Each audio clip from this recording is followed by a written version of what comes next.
সামনে আসছে কোরবানির ঈদ। সকলেই গরু কেনার জন্য প্রস্তুত হইতাছে, কিন্তু বাজারে গিয়ে তারা মনে করে আমি কিনবো সবচেয়ে বাজারে বড় গরু। তারা তো গরু কিনে না, তারা তো বাজারে গিয়ে বড় লোকই দেখায়। সেটা কি হয়েছে? ইব্রাহিম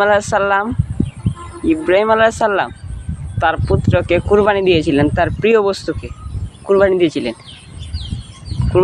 যদি সেই কুরবানিটা সেরকম না হয়, সেটা কি হবে?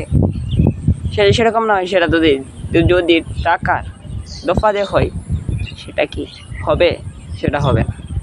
আমরা যাতে তাদের অন্তর্ভুক্ত না হই, ইনশাল্লাহ আল্লাহ তাআলা যতটুকু সামর্থ্য দিয়েছে ততটুকু মতোই দেই, ইনশাল্লাহ।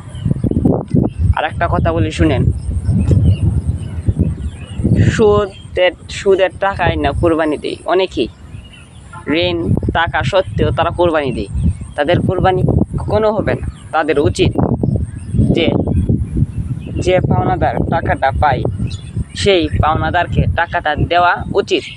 সর্বপ্রথম সেই পাওনাদারকে টাকাটা দেওয়া উচিত, কারণ ঋণ থাকলে কোরবানি হবে না। সেই জন্য আমরা চেষ্টা করিব সর্বপ্রথম ঋণের টাকা পরিশোধ করার জন্য, ইনশাল্লাহ।